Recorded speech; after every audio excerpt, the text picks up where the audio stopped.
The single mother who was beaten unconscious on the streets of Cincinnati by a mob after a jazz concert is speaking out for the first time since the incident, which reveals some good news and some really, really bad news about the situation in the country. I'm Michael Knowles. This is The Michael Knowles Show.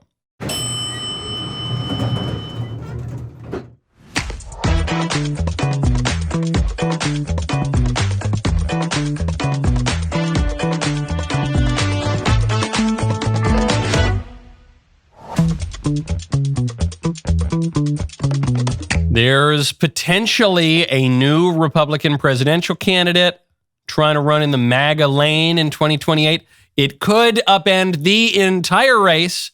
It's the first candidate who's floated an idea where I thought, oh, wow, this could actually upend the whole race, everybody's plans. We'll get to that momentarily. First, I want to tell you about Old Glory Bank. You need to go to oldglorybank.com/Knowles. Here is an uncomfortable truth. Most big banks in this country are not neutral. They're actively working against you. They take the money you deposit, they use it to fund agendas that oppose faith, family, and freedom. They fund gender ideology, abortion activism, ESG mandates, you name it. You are unknowingly, unwittingly helping them do it. Also, institutions in finance have been debanking people for years for being conservative, for being pro-life, for defending the Constitution.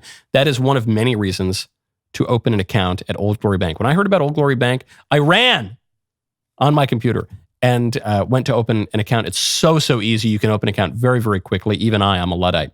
This is an FDIC-insured bank built by people who fear God, love this country, and still believe in right and wrong. They do not fund evil. They don't cancel people for standing up for truth. They protect your money and your beliefs. I love Old Glory Bank.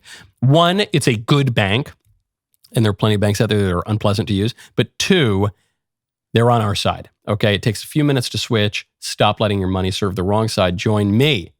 Join tens of thousands of customers on the right side of banking at oldglorybank.com/Knowles, oldglorybank.com/Knowles.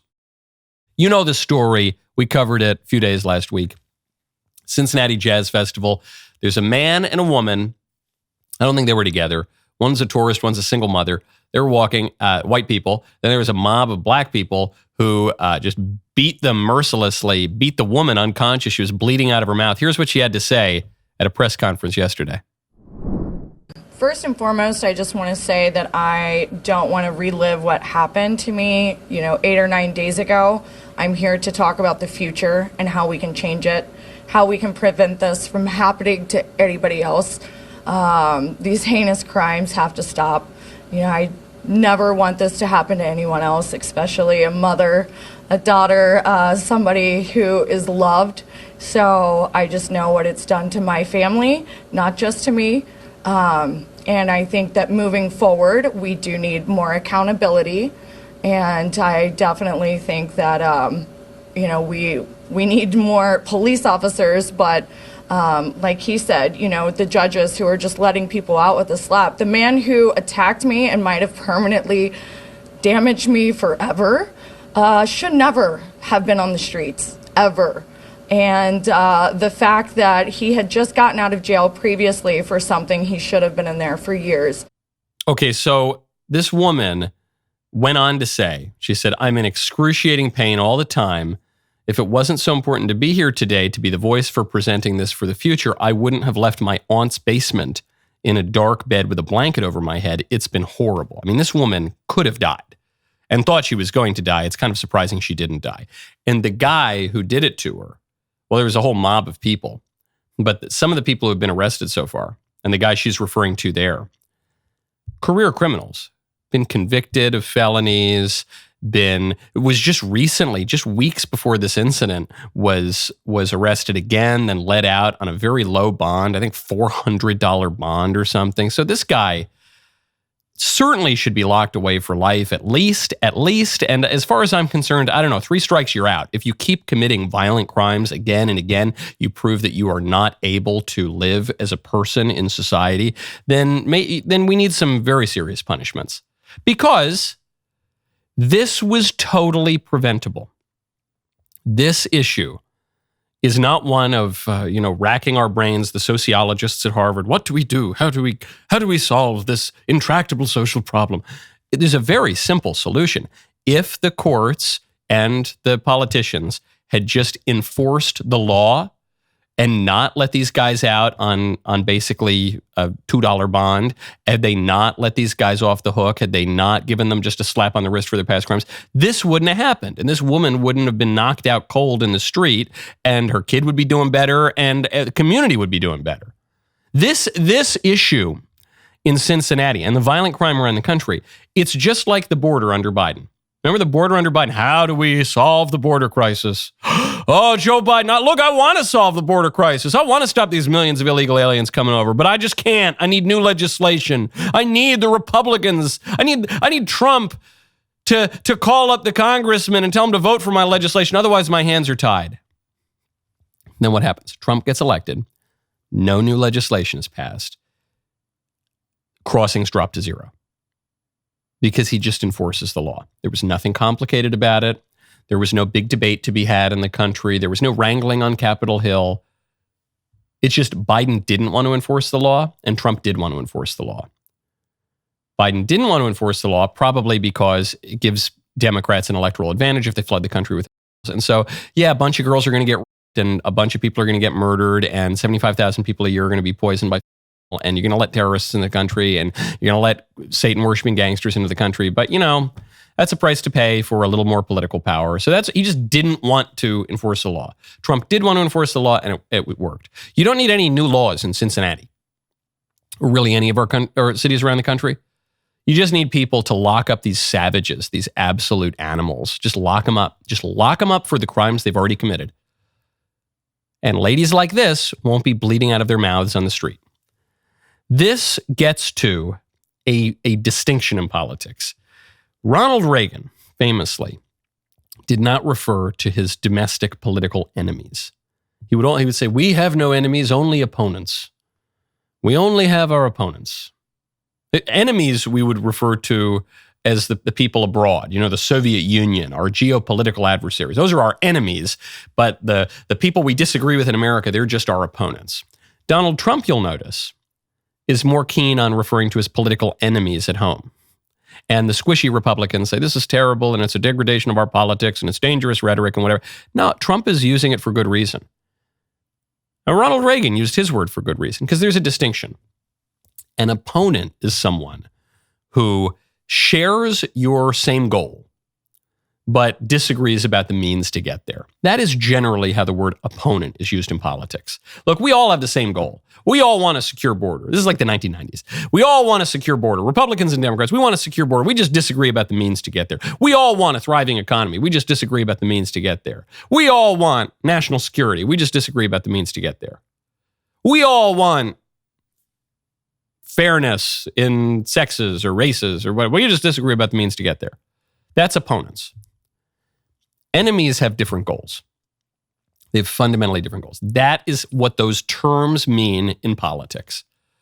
So 1990s, Bill Clinton, we need to secure the border and get rid of these illegal aliens. Republicans say, yeah, we do need to secure the border and get rid of these illegal aliens. Okay, here's my plan to do it. Oh, here's my plan to do it. Those are opponents. But when you have people who fundamentally disagree over what they even want to accomplish, when you have Republicans say we need to secure the border, Democrats say, no, we don't. We need to open the border. Republicans say we need to get these security risks out of the country. Democrats say we need to bring more of them in. Republicans say we need to lock up the criminals. Democrats say we need to abolish prisons. Now you're talking about fundamental disagreements over what you even want to accomplish. Whenever people say, well, the politics has reached a fever pitch, there's just so much more tension, that dastardly Trump, it ain't Trump who did it. It's the mayor of Cincinnati who did it. It's the mayor of Chicago who did it. It's the Democrats in Congress who opened the border who did it. It's Joe Biden and Kamala Harris who did it. Don't blame Trump for that. There is a fundamental difference between how politics works, at least publicly, at least in an explicit way, today than there was in the 80s or 90s. Different world. Okay, now we're getting some good news out of the White House. Really, really good news. President Trump yesterday issued an executive order on debanking. Debanking, it's a little bit of an egghead issue. It's not as sexy as keeping big hulking dudes out of the swimming or something. It's not quite as sexy as saving babies from the predations of murderers. It's not quite as sexy as deporting 16 million illegal aliens. It's not as saucy. It doesn't get the blood up like some of those cultural issues, but it's a major, major issue because it affects every American. And there has been a trend, not just in America, but throughout the West in recent years, whereby political conservatives, Christians, pro-lifers, defenders of the Second Amendment have been debanked. And when you get debanked, you cannot operate in the modern marketplace, in the modern economy, in the modern political order. And this issue is a little bit personal for me. We'll get to that in a moment. First, I want to tell you about Policy Genius. Go to policygenius.com/Knowles. What would happen if you died tomorrow? Unexpectedly, total surprise to everyone. That might sound jarring.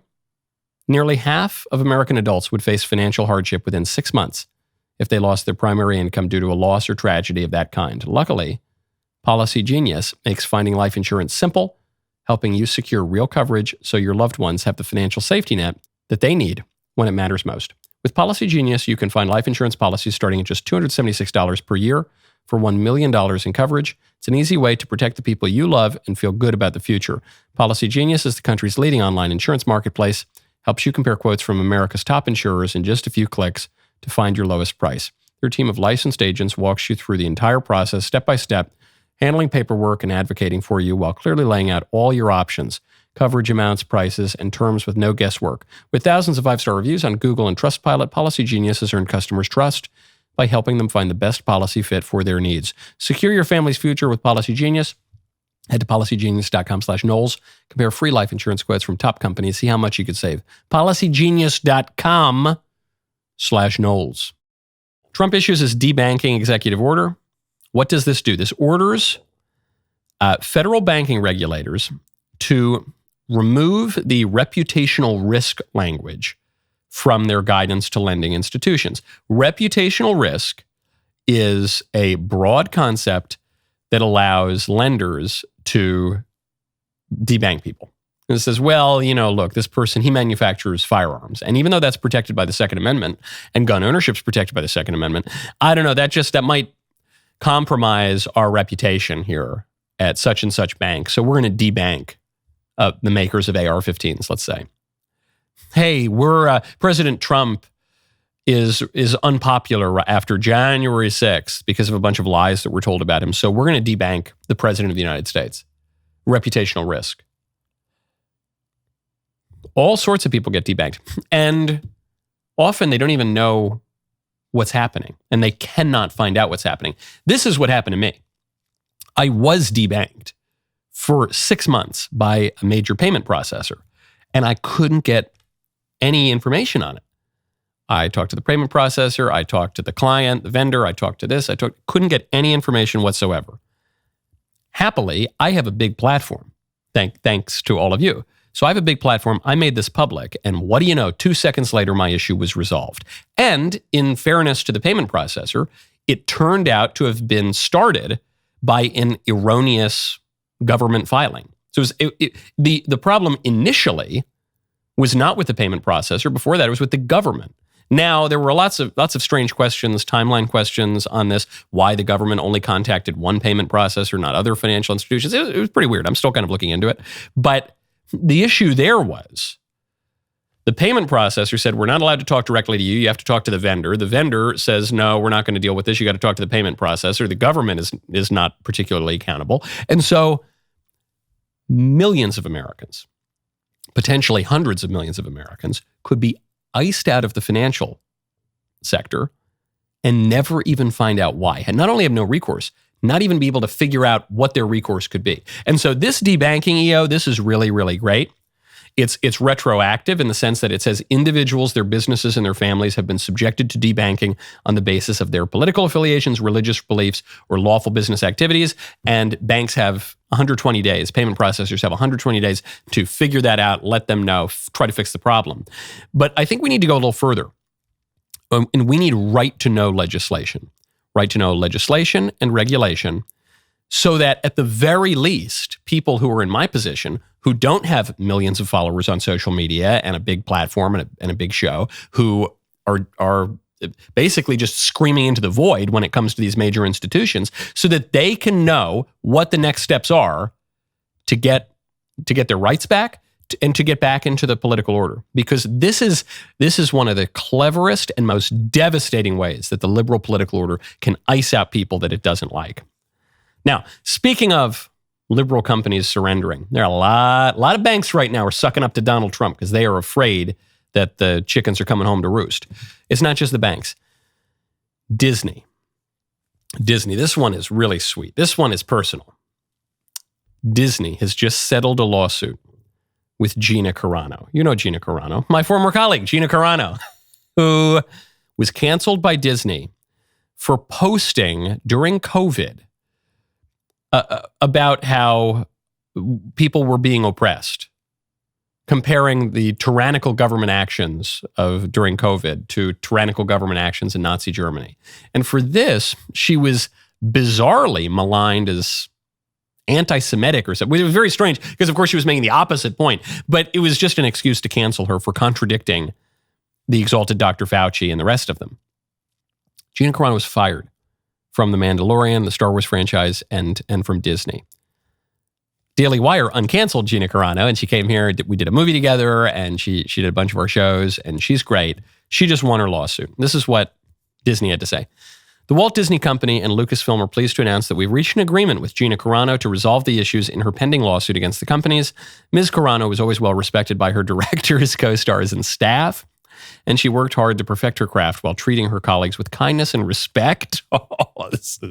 They are eating so much crow, they are going to have to go to the hospital, I think. They're going to have their stomachs pumped with all the crow they're eating. With this lawsuit concluded, here's the kicker. We look forward to identifying opportunities to work together with Ms. Carano in the future. This is complete surrender from Disney, which was the face of companies going woke. So much so that DailyWire shifted its business model in part to take advantage of their collapse, to take advantage of their extremism politically, because we knew that most Americans hated it. So much so that the governor of Florida went to war with Disney. So much so that Gina fought this lawsuit for 4 years. Disney was the face of woke. And not only are they losing, they're surrendering. They're surrendering. Got to give a hat tip to Elon Musk, too, who funded Gina's lawsuit against Disney, because Elon said anyone who gets fired because of something that they posted on my app on Twitter, I'll fund the lawsuit. Also, because Elon is on a jihad against woke liberalism. Gina won. Why is this lawsuit coming out? Why is Disney all of a sudden saying, oh, no, we actually love Gina? Oh, no, everyone loved Gina. Yeah, we want to work with Gina in the future. This is more than we're going to lose in court. This is we've lost in the court of public opinion. This is we need to fundamentally change our business model. This is American Eagle is right, Jaguar is wrong. This is woke is dead. And this lawsuit, I don't think this statement was just written by the lawyers. I think it was written by the accountants. I think it was written by the executives and the shareholders. This is a surrender. That fever dream that we went through is over. For now. It's not that it can't come back, but it's over for now. You know, I'm reminded of an eschatological point that was made by Cardinal Manning, who says there is a day to come. He said it more eloquently than I, but he said, there is a day to come that will reverse the confident judgments of men. And this is a wonderfully consoling observation, political and theological observation. There was a time, some of you kids out there might not remember it, but I remember it. There was a time when everyone believed that a man could be a woman. And if you didn't believe that, you were looked on as an idiot and evil and as though you would be ostracized forever from polite society. And most people went along to get along, but some people said, no, this is ridiculous. This ideology is false, and it needs to be eradicated from public life entirely. And there were a number of people who said things like that. There was a time when we were told that if you don't put a hanky on your face for 3 years and let your grandma die alone and stand 6 feet away from people for whatever reason and inject yourself with an experimental drug and believe Dr. Fauci about the supposed bat soup origin of the Wuhan virus, even though there was a biolab that we were funding doing this kind of research right down the road. If you didn't do and believe all this stuff, you were going to be ostracized from society and you never work again and you'd never be invited to Thanksgiving again and you're just out, okay? And that's all done. And we look at that now as if we woke up from a fever dream and say, oh my goodness, all those people were wrong. All those people who demanded we get the vaccine, who demanded we put the stupid hanky on our face, who insisted that men could be women. This is like, what? Can you believe we believed that? Can you believe we believed that? That's what we are already starting to say. That's what Disney's starting to say. Big win. And the wins just keep on coming. The liberal apologies and retractions just keep on coming. James Carville.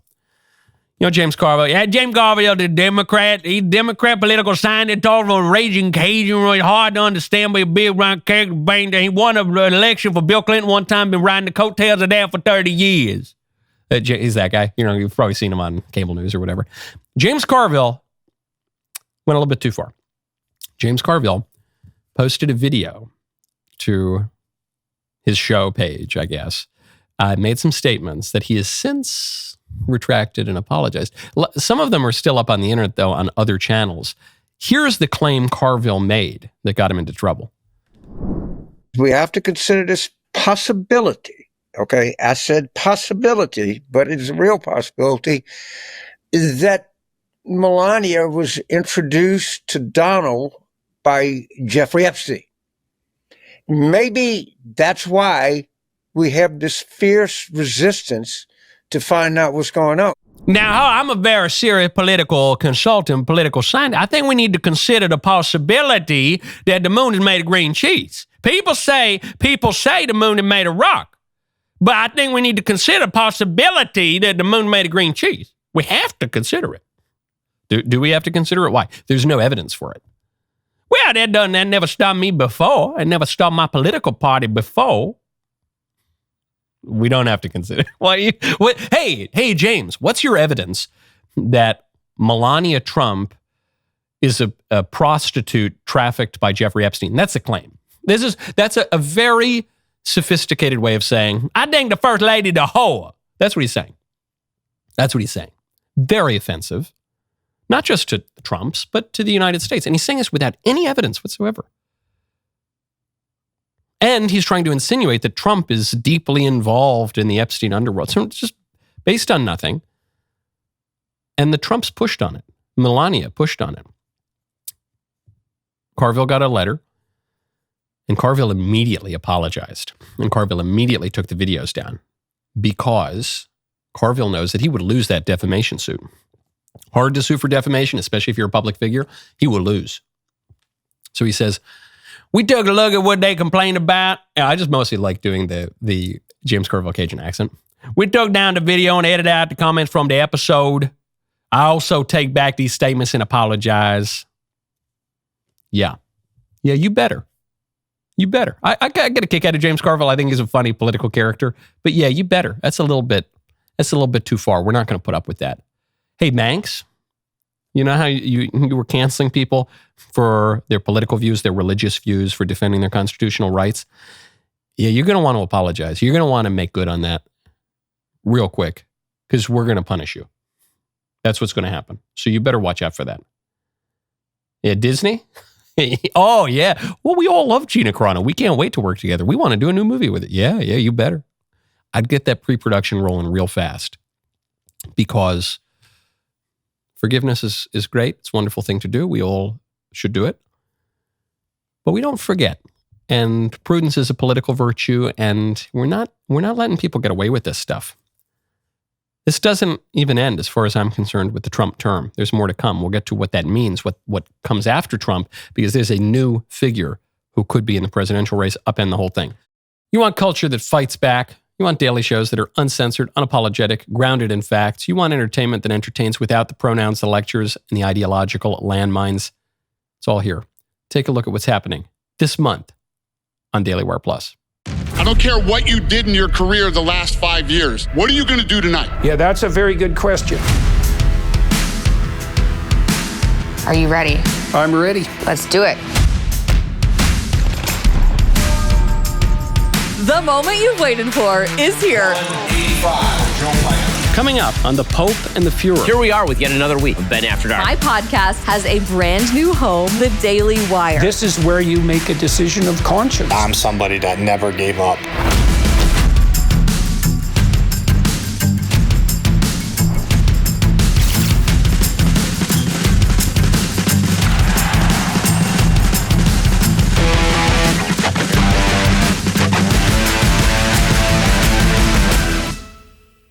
Don't miss a moment of what's coming to Daily Wire Plus. Now is the time to join a community that still believes in what you believe in, believes in common sense, believes in the truth no matter who it offends. Go to dailywireplus.com. Be part of the fight. My favorite comment yesterday is from Dolores Martinez, 2434. Remove the word Mexican. These are majority from El Salvador, Guatemala, Venezuela, Honduras, Somalia, India, etc. Not all Mexico. Yes, I know that. The title yesterday was something like ICE offers 50 grand to round up Mexicans or something, which I didn't come up with, but I did think it was the funniest title. It's funny. It's funnier that way, guys. Yes, I know most of the illegal aliens are not from Mexico. I know they're from all sorts of places, Nicaragua, Venezuela, Guatemala. I know. But Mexican is funnier. That's a funnier title. And I think you appreciate the poetic diction of our titles. We strive for excellence. And I think you all have to acknowledge it. That's funnier. Why is it funnier? I mean, it just is. It just is. It's fun. It's funny in its ignorance. That's funny. I make no apologies. I will not change the title. Unlike James Carville, I will not change what was uploaded to YouTube. Okay. Speaking of the presidency, new candidate potentially in the race. The Daily Mail is citing a well-placed source close to this potential candidate who claims that Steve Bannon is planning a 2028 run. You know Steve Bannon. He was one of the architects of the Trump 2016 campaign. He was a chief strategist in the White House. He's hosts a very popular podcast. Major political figure in the MAGA movement, went to war with Elon Musk famously during Doge, has hit Trump every so often. Trump and he have fought, and they've gotten back together, then they've fought, then they get back together.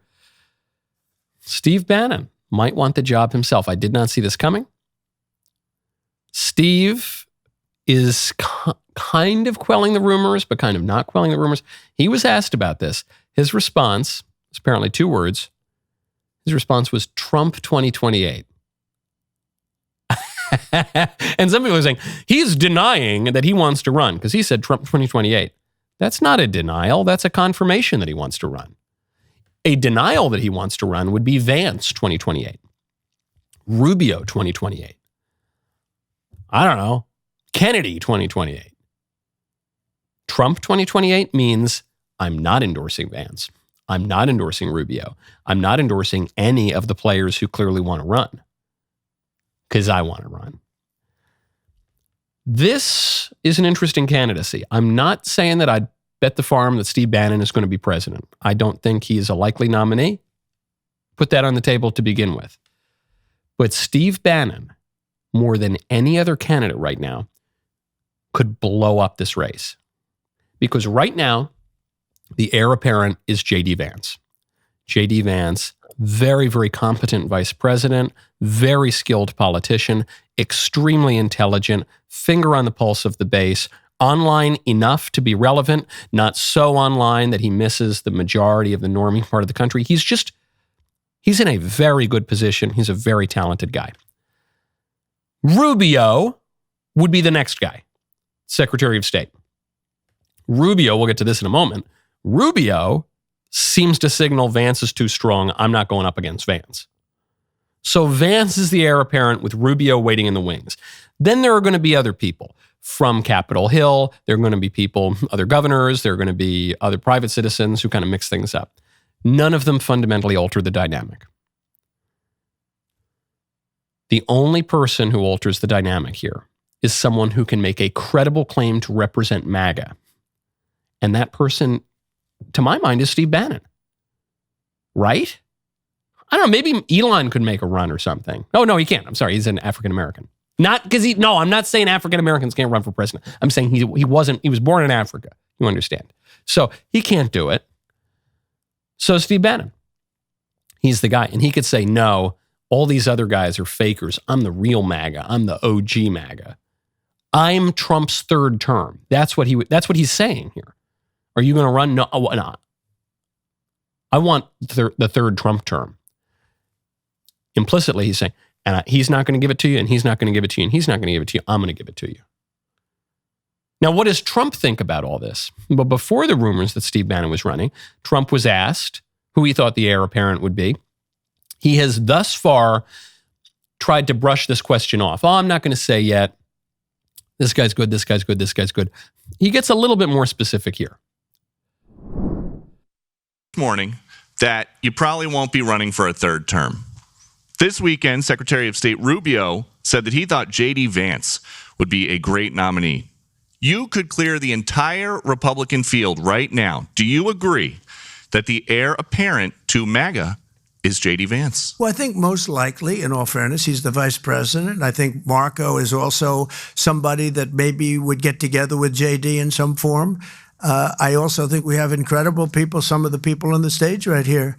So it's too early, obviously, to talk about it, but certainly he's doing a great job, and he would be probably favored at this point.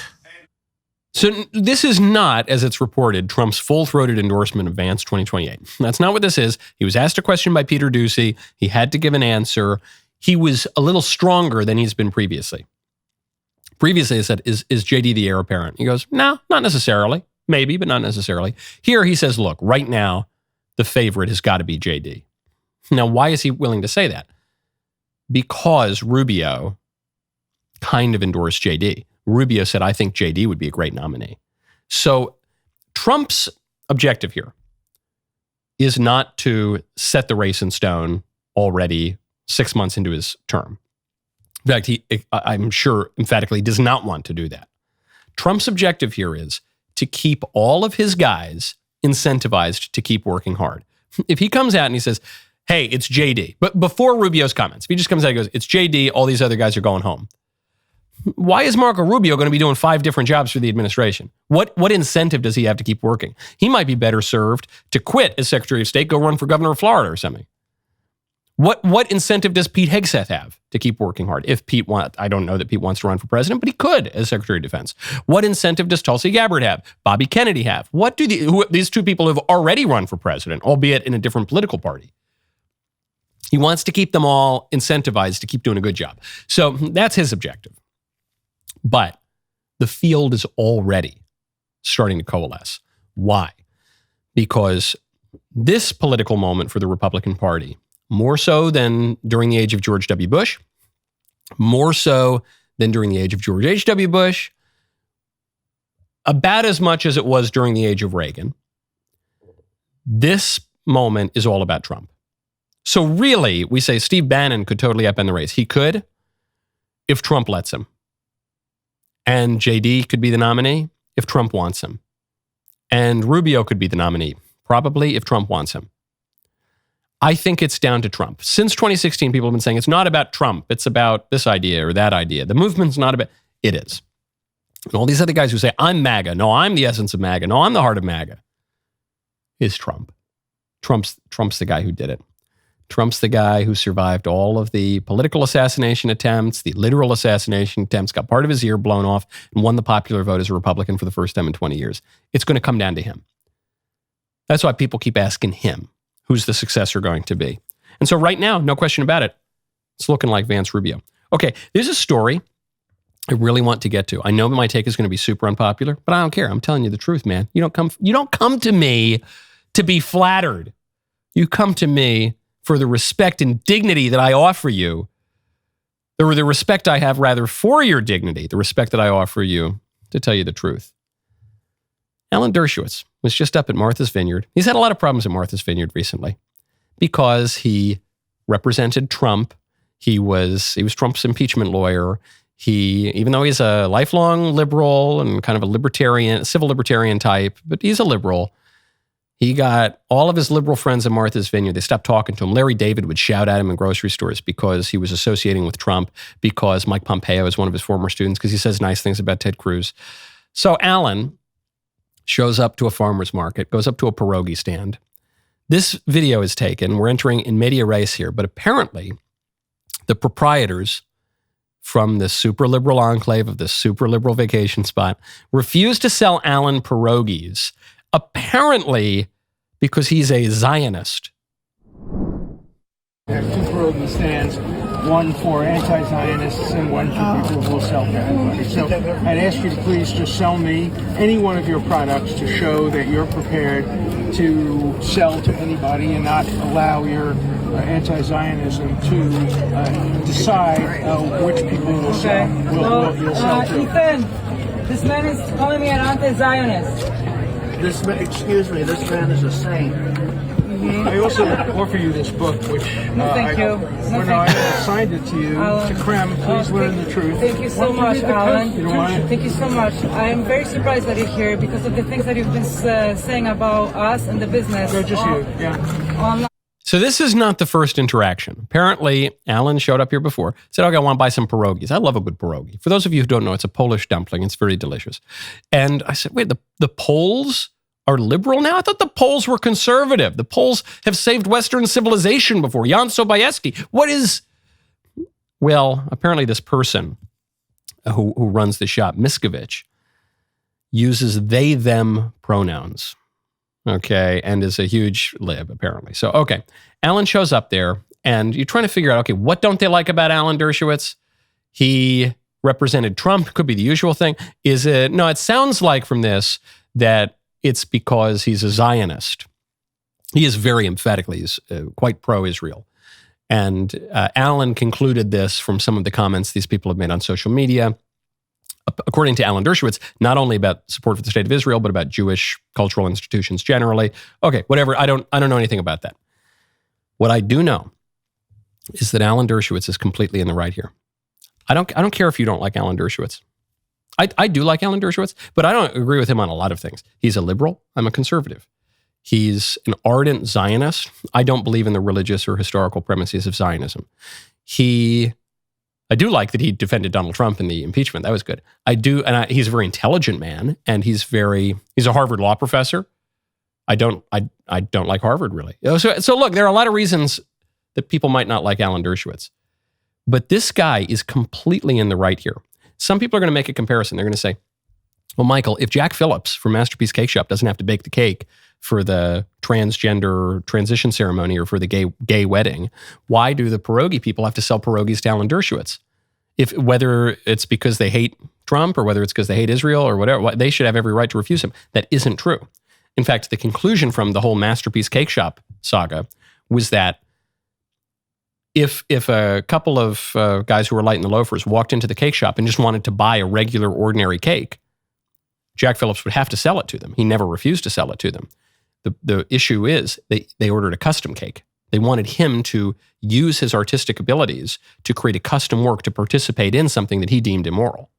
So, sure, if Alan had walked up to the pierogi people and said, I want a custom pierogi in the shape of Netanyahu's head, then they would have every right to say no.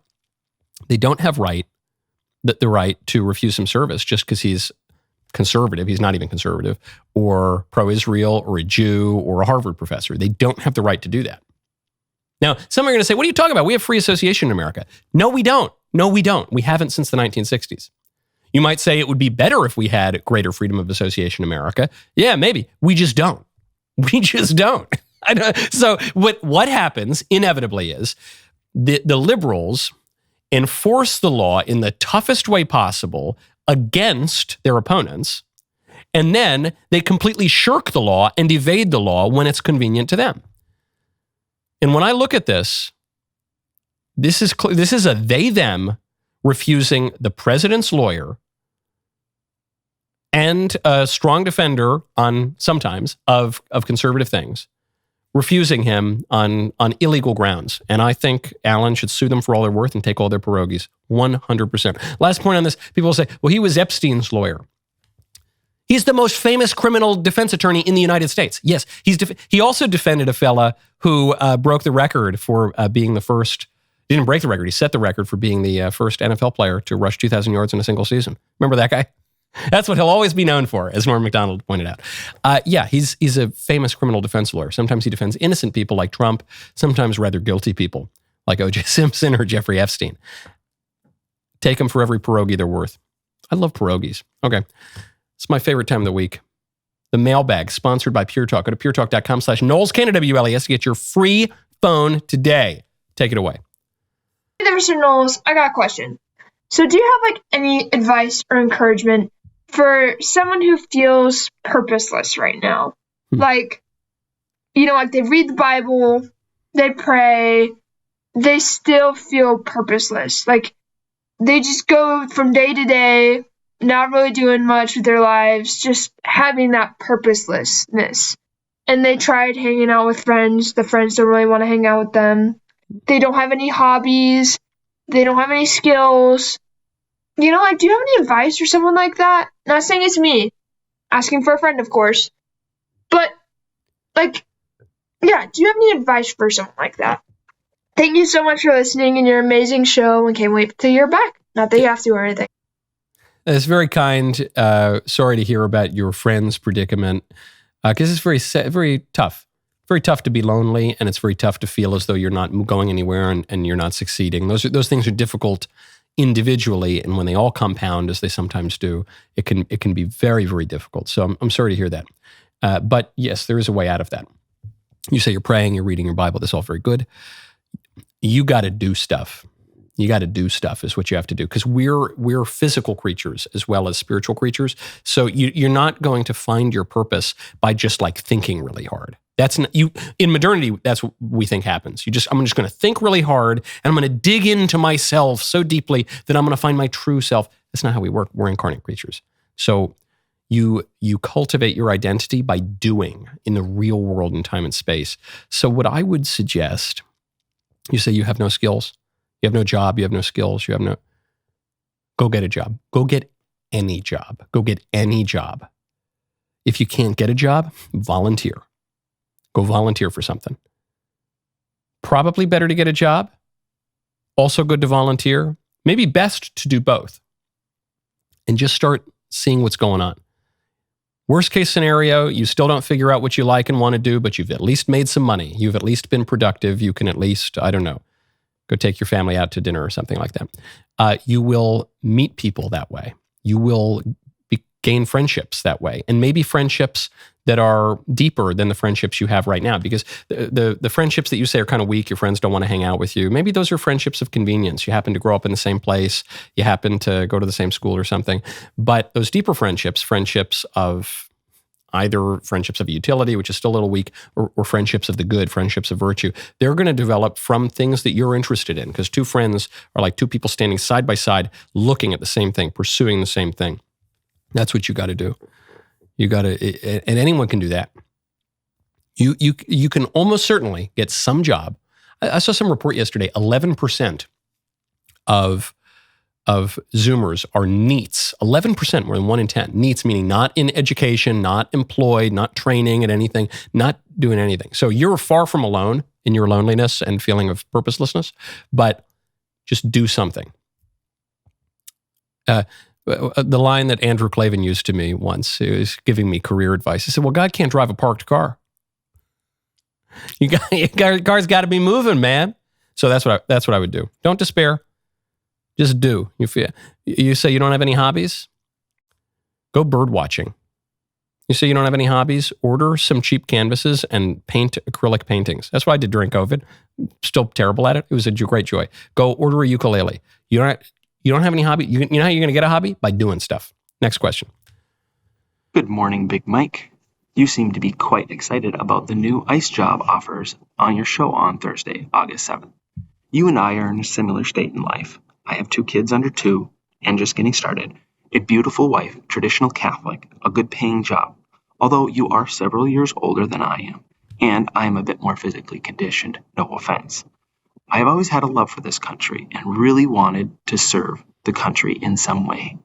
keeping prudence and the ultimate goal of making it to our eternal reward in mind, along with about 6 months of basic training that requires living away from wife and kids. What are your thoughts on someone in this state of life joining ICE? It would be a significant pay cut and require being away from wife and kids for basic training.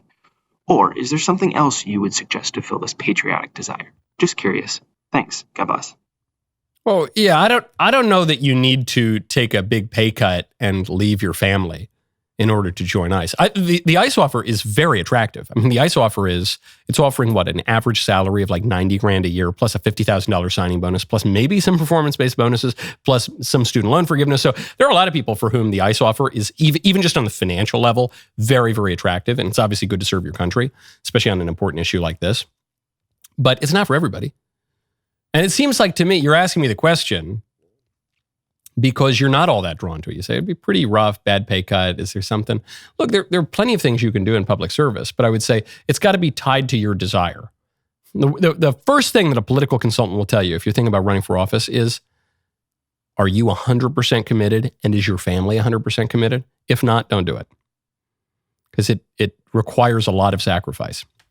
If you're going to do public service well, it requires a lot of sacrifice. If you're going to do it in a poor and corrupt way, then it doesn't really require sacrifice. Then you get the Nancy Pelosi portfolio. It's the most lucrative job in the world. But if you do it well, it requires sacrifice. So make sure you're on board. It sounds like maybe you're not the top candidate for ICE. All right, leave those jobs to someone else. But there are plenty of ways to serve. You run for dog catcher. They want me to move to the membrum segmentum right now. I'm not going to do it because I want to get through this voice mailbag. Keep going. Hi, Michael. Love the show, except for on Theology Thursdays when I always find myself yelling the answers in frustration at the screen. Okay. All right. I just wanted to push back a little bit on your position on the renewal of marriage vows, which you had commented on in the past. Just for some context, I also attend the TLM here in Oklahoma. So I would remind you of how during the Easter Vigil every year, we all renew our baptismal vows together. Why do we do this? It's not that our baptism didn't work in the first place, but rather because we as humans need to be reminded of the pledges we made at baptism. We need our intentions and our resolve to be reignited. Now, before you start arguing with me that both the form and the matter of the sacrament are present when renewing marriage vows, while they are not necessarily when we renew our baptismal promises, I would just reiterate again that the purpose of the renewal in both cases is not to receive the sacrament again, but rather to remind our human nature of what we ought to be doing.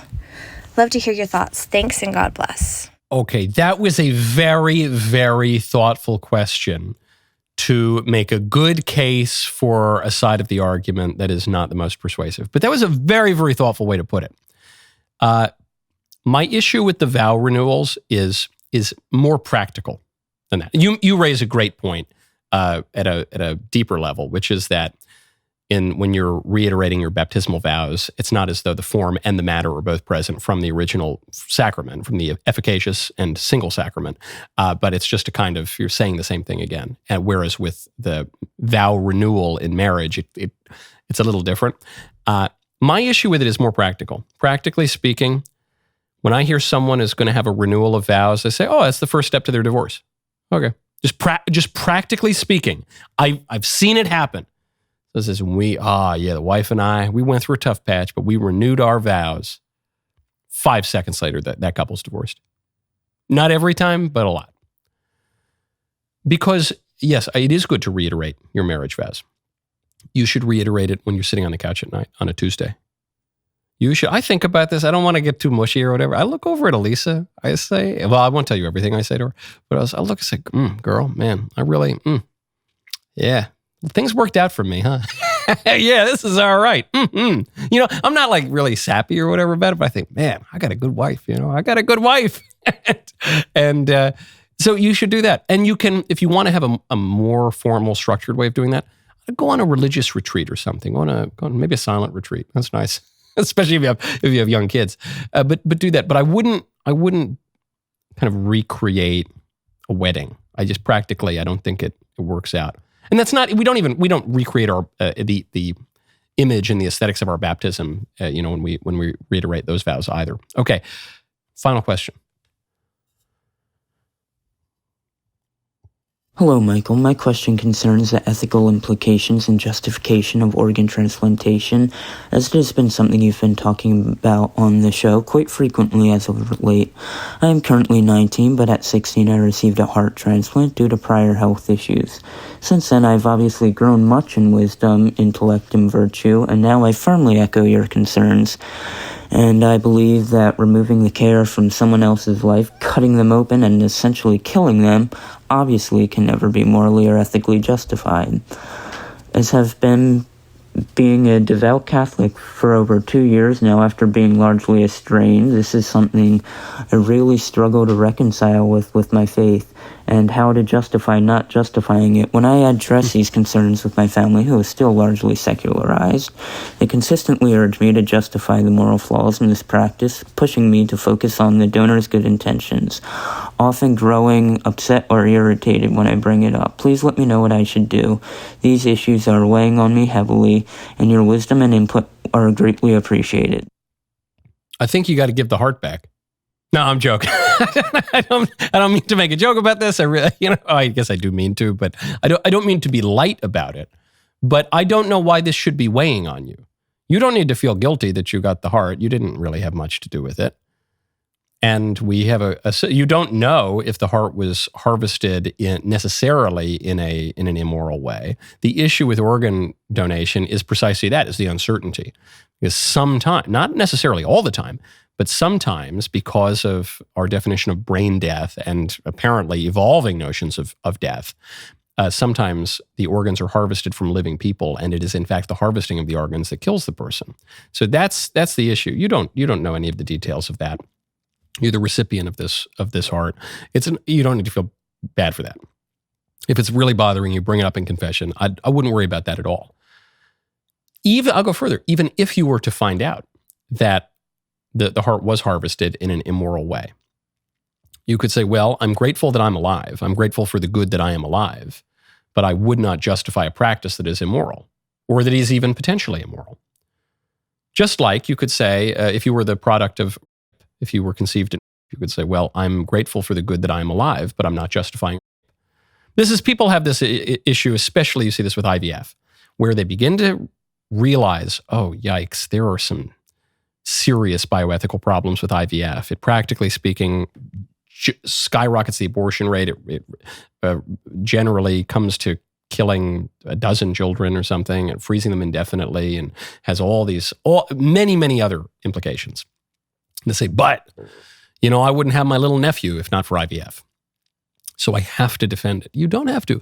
You can be grateful for good ends without justifying immoral means. And in this case, you actually have a lot of credibility. You say, look, I'm a beneficiary of this system, but the system obviously needs to be reformed and highly regulated and have guardrails put on, because while those people had good intentions, maybe the people, forget about the donors, obviously, who have literally given you their organs, but even the people who built the system of organ donation, those people had good intentions too. But the road to hell is paved in good intentions. Good intentions can go wrong. And so you need those guardrails. Okay, it's Fake Headline Friday. The rest of the show continues now. You do not want to miss it. Become a member. Use code Knowles, KNWLES at checkout for 2 months free on all annual plans.